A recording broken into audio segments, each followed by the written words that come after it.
Welcome in our next class. तो देख रहे थे हम लोग transition and inner transition element, संक्रमण व अंतः संक्रमण तत्वों का रसायन। तो संक्रमण व अंतः संक्रमण तत्वों का रसायन, जिसमें आपको पूरी क्लास में संक्रमण तत्वों का इलेक्ट्रॉनिक कॉन्फ़िगरेशन को बता दिया गया था। उसके बाद आज देखते हैं हम लोग कि संक्रमण आयनों का इलेक्ट्रॉनिक विन्यास कैसे किया जाता है। जिसे आपको बोला जाएगा कि ये Fe2+ Fe3+ का इलेक्ट्रॉनिक विन्यास कीजिए बोल के। तो आयनों का इलेक्ट्रॉनिक विन्यास करने के लिए पहले जो है उसके परमाणुीय रूप का इलेक्ट्रॉनिक विन्यास करते हैं। पहले ये आयरन 26 का इलेक्ट्रॉनिक विन्यास करते हैं। तो आयरन 26 बराबर होता है आपका आर्गन 3d6 और 4s2 हो जाता है। आर्गन 3d6 4s2 हो जाता है। अब आयन का इलेक्ट्रॉनिक विन्यास करेंगे तो +2 बोला जाएगा, तो 2 इलेक्ट्रॉन कम हो जाएंगे, 24 हो जाएगा। +3 बोला जाएगा, 3 इलेक्ट्रॉन कम हो जाएंगे, 23 हो जाएगा। तो इनका इलेक्ट्रॉनिक विन्यास को कैसे करेंगे? तो Fe2+, जब इलेक्ट्रॉन हम लोग कम करके इलेक्ट्रॉनिक विन्यास करते हैं, याद रखे रहना हमेशा जो है कि ये S से इलेक्ट्रॉन पहले निकलता है, तो इसका इलेक्ट्रॉनिक विन्यास हो जाएगा आर्गन 3d6 और 4s 0 हो जाता है। आर्गन 3d6 4s 0 हो जाएगा। ये इलेक्ट्रॉन जो निकलता है आपका S से पहले निकलता है, और भरते समय D यानी आखिरी में D में भरा था, तो निकलते समय D से निकलना चाहिए। लेकिन याद रखें ना, इलेक्ट्रॉन हमेशा S से निकलता है, विशेष ध्यान देना। अब जैसे 3+ का करना है, तो ये S से 2 इलेक्ट्रॉन निकल जाएगा और 1 इलेक्ट्रॉन निकालना है, तो अब ये D से निकाला जाता है, 3d5 4s 0 हो जाता है। इस प्रकार से इलेक्ट्रॉनिक विन्यास की जाती है। विभिन्न आयनों का इलेक्ट्रॉनिक विन्यास करते हैं। तो ये होता है कि संक्रमण तत्वों का इलेक्ट्रॉनिक कॉन्फ़िगरेशन है, संक्रमण आयनों का इलेक्ट्रॉनिक विन्यास।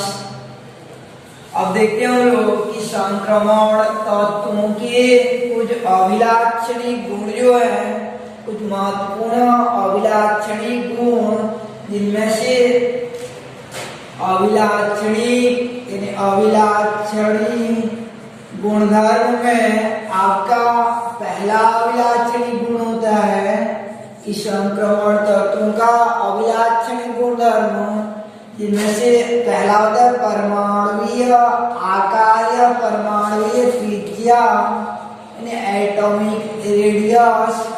परमाणुीय त्रिज्या या परमाणुीय आकार संक्रमण आयनों का, इन संक्रमण तत्वों का अभिलाक्षणिक गुणधर्म। तो पहला होता है आपका कि इसके अंतर्गत परमाणुीय गुण, तो संक्रमण तत्वों का परमाणुीय आकार देखेंगे कि बाएं से दाएं जाने पर क्या प्रभाव पड़ता है। जैसे scandium, titanium, vanadium, chromium, manganese, cobalt, iron, cobalt और आपका निकिल, आयरन, कोबाल्ट, निकिल और कॉपर व जिंक। तो इस प्रकार से आपका ये संक्रमण तत्व के 3D सीरीज के तत्व रहते हैं। तो इनके आकार में क्या प्रभाव पड़ता है? बाएं से दाएं जाएंगे संक्रमण श्रेणी में, तो आकार में क्या इफेक्ट पड़ेगा? तो बाएं से दाएं की ओर जाते रहते हैं, तो परमाणु क्रमांक बढ़ती जाती है। परमाणु क्रमांक बढ़ना नहीं होता है, उसके नाभिक में प्रोटॉनों की संख्या बढ़ना। प्रोटॉनों की संख्या बढ़ना का अर्थ होता है उसका नाभिकीय आवेश बढ़ना, जिसे जेड इफेक्ट कहा जाता है। नाभिकीय आवेश या जेड इफेक्ट कहते हैं। प्रभावी नाभिकीय आवेश का मान बढ़ता जाता है कि संक्रमण श्रेणी में बाईं से दाईं की ओर जाने पर, संक्रमण श्रेणी में बाईं से दाईं की ओर जाने पर प्रभावी नाभिकीय आवेश अर्थात जेड इफेक्ट का मान बढ़ती जाती है। लेफ्ट टू राइट जाएंगे तो ये जेड इफेक्ट जो आपका प्रभावी नाभिकीय आवेश का मान बढ़ती जाती है। तो नाभिकीय आवेश का मान जितना उच्च होता है ना, उसमें उस परमाणु के नाभिक का इलेक्ट्रॉन यानी उस परमाणु के बाहर इलेक्ट्रॉनों का नाभिक की आकर्षण बल उतना ज्यादा रहता है। नाभिकीय आवेश जितना उच्च रहेगा, इसी बाहर इलेक्ट्रॉनों का नाभिक की आकर्षण बल उतना ज्यादा रहेगा। इससे शिक्षक का प्रभाव ज्यादा रहेगा तो विद्यार्थियों का आकर्षण उतना अधिक रहेगा। नाभिकीय आवेश उच्च रहने पर अट्रैक्शन हैवी रहता है। जैसे कहीं पर सर्कस दिखाता रहता है आपका, तो वो अच्छा दिखा रहा है तो लोग उस पर आकर्षित हो जाते हैं। नाभिकीय आवेश उच्च होने पर आकार में यानी इलेक्ट्रॉनों का अट्रैक्शन बढ़ता जाता है। आकार क्या होता जाएगा, कम होता जाएगा। बाईं से दाईं की ओर जाएंगे संक्रमण श्रेणी में, तो इस प्रकार से संक्रमण श्रेणी में बाईं से दाईं की ओर जाने पर प्रभावी नाभिकीय आवेश अर्थात जेड इफेक्ट का मान बढ़ती जाती है, जिसके परिणाम तो बातम इलेक्ट्रॉनों का नाभिक की ओर आकर्षण बल बढ़ती जाती है, जिससे परमाणुीय आकार क्रमशः कम होती जाती है। परमाणुीय आकार जो छोटा होती जाती है, तो बाईं से दाईं जाने पर ऐसा परमाणुीय आकार कम होती जाती है। साथ साथ जो है बाईं से दाईं की ओर जाएंगे तो पहला यह प्रभाव काम किया आपका नाभिकीय आवेश जेड इफेक्ट काम करता है। जेड इफेक्ट काम करता है बाईं से दाईं जाने पर, और दूसरा कि बाईं से दाईं की ओर चलने पर यानी संक्रमण श्रेणी में बाईं से दाईं की ओर जाने पर आपका ये इलेक्ट्रॉन जो आपका जैसे आयरन का था यानी स्कैंडियम का आर्गन 3d1 और 4s2 हो जाता है, वैनेडियम का 3d2 4s2 और यानी टाइटेनियम का वैनेडियम का 3d3 4s2, ऐसे आपका आयरन का 3d6 4s2। तो जो इलेक्ट्रॉन रहते हैं बाईं से दाईं की ओर जाने पर ना एक ही उपकोष में बढ़ते जाते हैं, यानी अंतिम से पूर्व उपकोष में, अंतिम से पूर्व उपकोष या कोष में बढ़ते जाते हैं। ये चौथा कोष का पुरेश उपकोष और ये तीसरा कोष का 3D उपकोष रहता है। तो इलेक्ट्रॉन भी 3D उपकोष में ही बढ़ते जाते हैं, और यहाँ पे जिस नाभिक है तो इलेक्ट्रॉन जो 3D उपकोष में बढ़ते जाते हैं, जबकि ये पुरेश उपकोष में 2 ही इलेक्ट्रॉन रहते हैं। तो उसी स्थिति में अगर एक 3D उपकोष में इलेक्ट्रॉन बढ़ते जाएंगे तो वे इलेक्ट्रॉन क्या करते हैं, ये बाहर में जो इलेक्ट्रॉन है उसको नाभिक की ओर आकर्षित होने नहीं देते हैं, बल्कि रास्ते में स्वयं आ जाते हैं और इनको एक टाइप का इलेक्ट्रॉन तो धकेलते हैं। जैसे मान लीजिए अंतिम डाइस में 2 जने बैठ गए हैं और बाकी जो आते हैं स्टूडेंट लगभग उनके साथ नहीं जमता आखिरी दोनों के साथ, तो सेकंड लास्ट में सबके सब आगे बैठ जाएंगे, तो अंतिम वाले जो आसानी से ब्लैक बोर्ड को यानी टीचर को नहीं देख पाएंगे। तो ऐसे ही अंतिम इलेक्ट्रॉनों का नाभिक की आकर्षण बल को कम कर देते हैं जब इलेक्ट्रॉन सेकंड लास्ट या उपांत कोश में भर्ती रहती है। तो इस प्रभाव को कहा जाता है, यदि ये वाले जो पर्दा के रूप में काम करते रहते हैं। जैसे हम लोग कहीं पर जो है कुछ खेल होता रहता है सर्कस या गांव में जैसे सांप वगैरह दिखाने के लिए आता है, तो किनारे से खड़ा होकर झांक कर ऐसे देखते रहेंगे तो सामने में 8-10 जने आगे खड़े हो जाएंगे, तो हम लोग और क्या देखेंगे, तो सामने वाला क्या होता है पर्दा के रूप में काम कर देता है।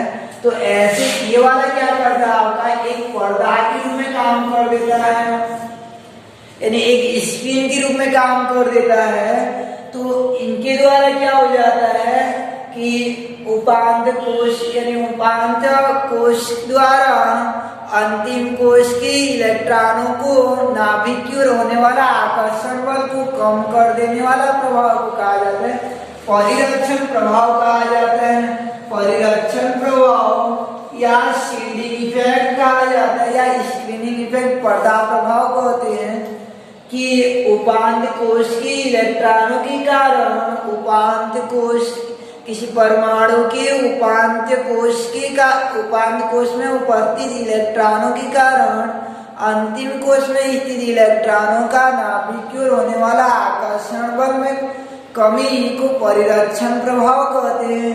तो ये परिरक्षण प्रभाव काम करता है। परिरक्षण प्रभाव जब काम करता है तो उसी स्थिति में ये इलेक्ट्रॉनों का आकर्षण बल कम हो जाता है।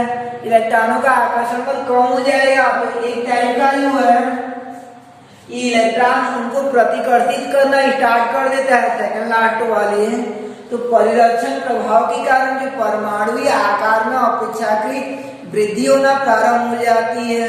तो बाईं से दाईं जाने पर एक नाभिकीय आवेश के कारण परमाणु आकार में कमी और विषयार्थी परिरक्षण प्रभाव के कारण शील्डिंग प्रभाव के कारण परिरक्षण प्रभाव के कारण बाईं से दाईं क्यों जाएंगे तो ये परमाणु आकार में अपेक्षाकृत बढ़ता हुआ प्रतीत होता है। यानी परमाणु आकार में बढ़ता जाता है। लेफ्ट टू राइट जाएंगे तो ये परिरक्षण प्रभाव के कारण बढ़ता जाता है और नाभिकीय आवेश के कारण छोटा होता जाता है।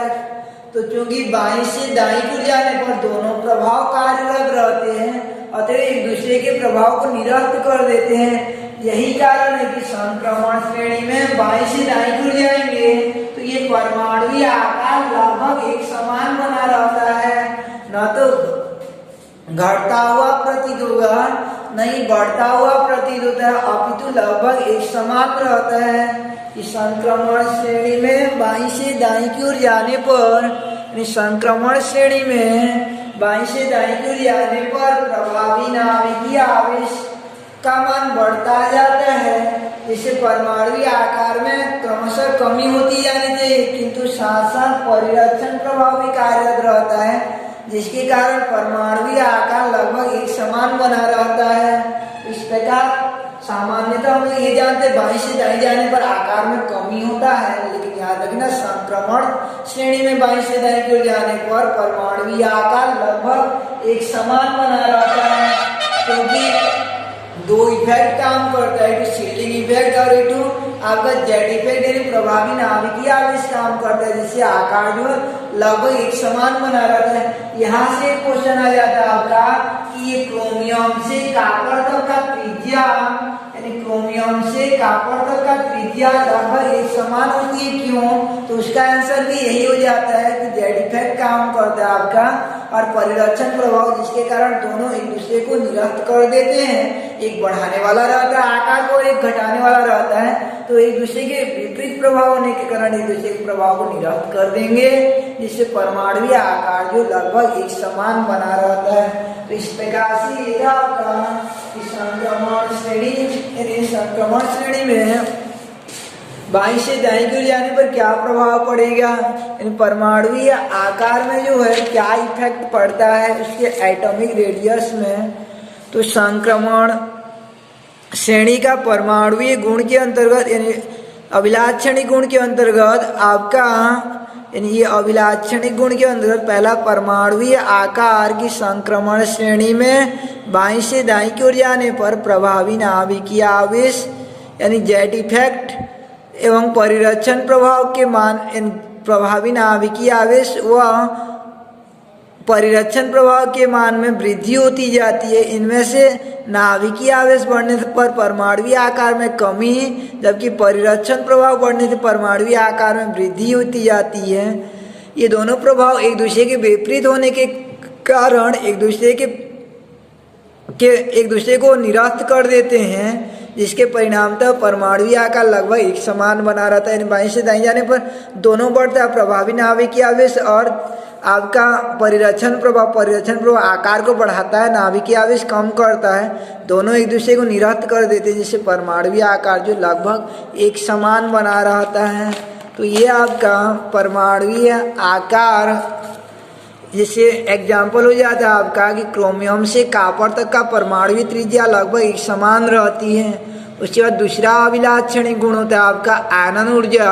तो चूंकि संक्रमण श्रेणी में बाईं से दाईं जाने पर आकार लगभग एक समान बना रहता है, इसलिए आयनन ऊर्जा का मान में वृद्धि तो होता है बाईं से दाईं जाने पर, क्योंकि बाईं से दाईं जाने पर बढ़ता है, लेकिन शीघ्रता से वृद्धि नहीं होती, अत्यंत अल्प गति से वृद्धि होती जाती है। कि संक्रमण श्रेणी में बाईं से दाईं की ओर जाने पर परमाणुवीय आकार लगभग एक समान बनी रहती है, जिसके कारण आयनन ऊर्जा में अत्यंत अल्प वृद्धि होती है। आयनन ऊर्जा में वृद्धि तो होती है लेकिन धीमी गति से होती है।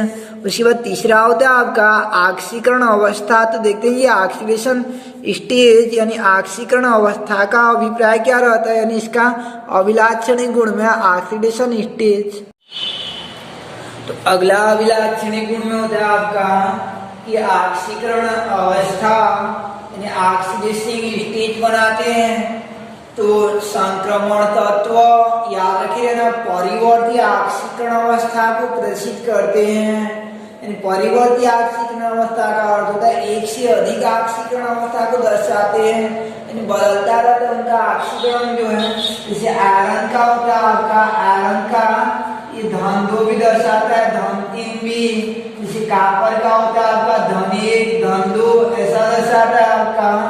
और अलग अलग जैसे मैग्नीज रहता है आपका ये +2 +5 +7 इस प्रकार से रिप्रेजेंट करता है, यानी एक से अधिक ऑक्सीकरण अवस्था को प्रदर्शित करते हैं। जैसे आपका स्कैंडियम हो जाता है ये +3 और स्कैंडियम +3 और +1 ऑक्सीकरण अवस्था को प्रदर्शित करता है। तो अलग अलग प्रकार का यानी एक तत्व जो एक से अधिक ऑक्सीकरण अवस्था को प्रदर्शित करते हैं, एक तत्व जो है एक से अधिक ऑक्सीकरण अवस्था को प्रदर्शित करते हैं, तो जिन्हें परिवर्ती ऑक्सीकरण अवस्था कहा जाता है।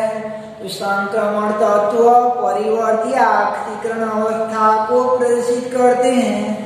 जैसे आयरन धन 2 धन 3 कॉपर धन 1 धन 2 इस प्रकार से परिवर्ती ऑक्सीकरण अवस्था को प्रदर्शित करते हैं। तो ये क्वेश्चन के रूप में भी आ जाता है कि संक्रमण तत्व परिवर्ती ऑक्सीकरण अवस्था क्यों प्रदर्शित करते हैं बोल के, यानी वेरिएबल ऑक्सीडेशन नंबर रिप्रेजेंट करते हैं क्यों बोल के। तो संक्रमण तत्व परिवर्ती ऑक्सीकरण अवस्था को प्रदर्शित करते हैं, क्यों ऐसा होता है। तो संक्रमण तत्व का सामान्य इलेक्ट्रॉनिक विन्यास Mn1 D1 और NS1 होता है, यानी N-1 D1 और NS1 होता है। तो इलेक्ट्रॉन जब निकलता है तो ये दोनों की ऊर्जाओं में बहुत कम अंतर रहता है। N-1 D कोष और NS कोष की ऊर्जा में बहुत कम अंतर होता है। जैसे आपको 11वीं और 12वीं क्लास में कम अंतर रहता है, तो ऐसे इन दोनों कोषों की ऊर्जाओं में बहुत कम अंतर रहता है। तो रासायनिक आबंधन में ये NS ऑर्बिटल की इलेक्ट्रॉन रासायनिक बॉन्ड में भाग लेने के साथ साथ ये N-1 D कोष की इलेक्ट्रॉन भी रासायनिक बॉन्ड में भाग ले जाते हैं, जिसके कारण यहाँ से निकलने के पश्चात यहाँ से भी निकलता है, तो उसका एक से अधिक प्रकार का ऑक्सीकरण हो जाता है। यहाँ से निकलेगा तो धन 1 धन 2 होगा, यहाँ से होगा तो धन 3 धन 4 धन 5 इस प्रकार से भी हो जाता है। तो परिवर्ती ऑक्सीकरण अवस्था प्रदर्शित करने का मुख्य कारण क्या हो गया कि N-1 D कोष और NS कोष के ऊर्जाओं में अत्यंत अल्प अंतर होता है, जिसके कारण NS ऑर्बिटल की इलेक्ट्रॉन के साथ साथ N-1 D ऑर्बिटल की इलेक्ट्रॉन भी रासायनिक बॉन्ड में पार्टिसिपेट हो जाते हैं, भाग ले जाते हैं। यही कारण है कि ये परिवर्ती ऑक्सीकरण अवस्था को प्रदर्शित करते हैं। तो संक्रमण तत्व परिवर्ती ऑक्सीकरण अवस्था प्रदर्शित करते हैं क्योंकि इनके N-1 D तथा NS कोष की ऊर्जाओं में अत्यंत अल्प अंतर होती है, जिसके कारण NS कोष की इलेक्ट्रॉन के साथ साथ N-1 D कोष की इलेक्ट्रॉन भी रासायनिक बॉन्ड में भाग ले जाते हैं। अर्थात ये परिवर्ती आक्सीकरण अवस्था को प्रदर्शित करते हैं। जैसे आपका ये आयरन धन 2 धन 3 इस प्रकार से एक से अधिक प्रकार का आक्सीकरण हमको प्रदर्शित करते हैं। तो ये आपका यानी संक्रमण तत्वों का आक्सीकरण अवस्था में कि संक्रमण तत्व का सामान्य इलेक्ट्रॉनिक विन्यास N-1 D1 to 10 और NS1 to 2 होता है, जिससे NS ऑर्बिटल की इलेक्ट्रॉन के साथ साथ जिसमें NS व N-1 D ऑर्बिटल की ऊर्जाओं में अत्यंत अल्प अंतर होता है, जिसके कारण रासायनिक आबंधन में NS ऑर्बिटल की इलेक्ट्रॉन के साथ साथ N-1 D ऑर्बिटल की इलेक्ट्रॉन भी प्रयुक्त हो जाते हैं, जिसके कारण ये परिवर्ती आक्सीकरण अवस्था को प्रदर्शित करते हैं। जैसे स्कैंडियम +2+3 है, प्लस आयरन +2+3 है। अब यहाँ से एक टाइप का क्वेश्चन आता है, जैसे आपका कि आयरन +2 और +3 में से कौन अधिक स्थायी होता है। इन दो अलग अलग आक्सीकरण अवस्था दर्शाया जाएगा और दोनों में से कौन अधिक स्थायी होता है, ये क्वेश्चन आ जाता है। तो ये प्रश्न को कैसे बनाएंगे हम लोग देखते हैं। यानी एक से अधिक प्रकार का आक्सीकरण जिनका होता है तो कौन अधिक स्थायी होता है, उस बेस पर क्वेश्चन आ जाएगा। जैसे आपका आयरन धन 2 व धन 3 में कौन अधिक स्थायी होता है, क्यों, ये प्रश्न रहेगा आपका कि Fe2+ व Fe3+ में कौन अधिक स्थायी होगा, क्यों। तो आयरन Fe2+ व Fe3+ में कौन अधिक स्थायी और क्यों। तो इस प्रश्न का उत्तर बनाने के लिए क्या करते हैं, पहले इनका इलेक्ट्रॉनिक विन्यास कर देते हैं। तो Fe26 का होता है आपका कि आर्गन 3d6 और 4s2। अब ऑर्बिटल विन्यास करेंगे तो ये आपका हो जाएगा 4s और 3d इलेक्ट्रॉन है, 3d में 6 इलेक्ट्रॉन है, 3d में 6 इलेक्ट्रॉन और s में 2 इलेक्ट्रॉन है। अब किसमें तुलना करने के लिए बोला Fe2+, तो पहले ये साधारण का बनाएंगे, फिर ये 2+ का ऑर्बिटल विन्यास करेंगे। Fe2+ में कितना इलेक्ट्रॉन हो जाएगा 24, तो ये हो जाएगा आपका आर्गन 3d6 और 4s0, यानी आपका S से पहले इलेक्ट्रॉन निकलता है। इस प्रकार से ये आपका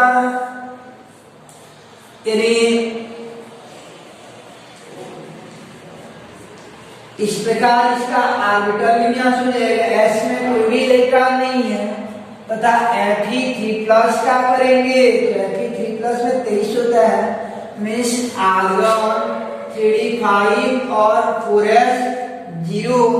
तो इसका यानी ऑर्बिटल कॉन्फ़िगरेशन करेंगे तो ऐसा स्थिति में आपका यहाँ से एक भी इलेक्ट्रॉन नहीं है। अब जो तीसरा इलेक्ट्रॉन निकला है S से 2 और D से 1 हुआ है, तो D में 5 बचे हैं, 3d5 और 4s0 हो जाता है। तो हमको तुलना करना है कि इन दोनों में से कौन अधिक स्थायी और क्यों। तो याद रखिए रहना कि उपकोषों के स्थायित्व नियमानुसार अर्धपूर्ण या पूर्णपूरित उपकोष आंशिकता भरे हुए उपकोषों की तुलना में अधिक स्थायी होते हैं। कहने का अर्थ होता है कि जिनमें D5 विन्यास रहेगा या जिनका D10 रहेगा वो ज्यादा स्थायी होते हैं, किनकी तुलना में आपका कौन कौन स्थायी होगा, आपका ये D1 रहेगा या D2 रहेगा या D3 रहेगा, D4 रहेगा, D6 रहेगा, D7, D8 और D9। अब ये D0 और D5 और D10 वाले जो ज्यादा स्थायी होते हैं इनकी तुलना में इनको आंशिकता भरा हुआ कहा जाता है, और इनको अर्धपूर्ण या पूर्णपूरित कहा जाता है। तो ये वाला ज्यादा स्थायी होते हैं कंपेयर देन इनसे। तो इन दोनों में से कौन ज्यादा स्थायी हो जाएगा, आपका Fe3+ जो है वह मोस्ट स्टेबल हो जाता है, ज्यादा स्थायी हो जाता है कंपेयर देन ये Fe2+ से। तो उपकोषों की स्थायित्व नियमानुसार अर्धपूर्ण या पूर्णपूरित उपकोष आंशिकता भरे हुए उपकोषों की तुलना में अधिक स्थायी होते हैं अतः उपयुक्त विन्यास से स्पष्ट है कि Fe3+ Fe2+ से अधिक स्थायी होता है। 3+ जो है आपका 2+ से अधिक स्थायी हो जाएगा, यानी मोस्ट स्टेबल हो जाएगा आपका। जैसे ये क्वेश्चन था आपका कि Fe यानी Fe2+ और Fe3+ में कौन अधिक स्थायी और क्यों। तो Fe का परमाणु क्रमांक 26 व Fe2+ है, जिसमें Fe2+ व 3+ में क्रमशः 24 व 23 इलेक्ट्रॉन होंगे, अतः इनका इलेक्ट्रॉनिक व ऑर्बिटल विन्यास करेंगे। तो इलेक्ट्रॉनिक व ऑर्बिटल विन्यास करते हैं तो Fe26 का होता है आपका आर्गन 3d6 4s2 और 3d में 6 इलेक्ट्रॉन भरे रहेगा 4s में। फिर उसके बाद 2+ क्या करेंगे 24 इलेक्ट्रॉन होगा, 3+ क्या करेंगे 23 इलेक्ट्रॉन होगा। तो 3+ में 3d5 विन्यास मिलता है, या डी में एक एक करके 5 रहते हैं, और Fe2+ में डी में 6 रहता है, जिसमें एक एक करके 5 यानी 4 रहते हैं और पहला में 2 भरा रहता है। तो D5 जो है उसको अर्धपूर्ण मानते हैं और बाकी को आंशिकता भरा हुआ कहा जाता है। तो उपकोषों की स्थायित्व नियमानुसार अर्धपूर्ण या पूर्णपूरित उपकोष आंशिकता भरे हुए उपकोषों की तुलना में अधिक स्थायी होते हैं। उपयुक्त विन्यास से स्पष्ट है कि Fe2+ में अर्धपूर्ण होने के कारण, यानी Fe3+ में आपका Fe3+ में डी उपकोष अर्धपूर्ण होने के कारण यह Fe2+ से अधिक स्थायी होगा। यानी Fe3+ में डी उपकोष Fe3+ में आपका डी उपकोष जो है ये गलत हो गया था, Fe3+ होगा। Fe3+ में डी उपकोष अर्धपूर्ण होने के कारण यह Fe2+ से अधिक स्थायी होगा। ऐसे बनाए रहना Cu+ और Cu2+ में कौन अधिक स्थायी होगा और क्यों। ऐसा क्वेश्चन बहुत ज़्यादा आते हैं एग्जाम में ये स्थायित्व का तुलना करने में। कल और अभिलाक्षणीय गुण को देखेंगे, जैसे आपका चुंबकीय गुण, रंगीन आयन का बनना, इनको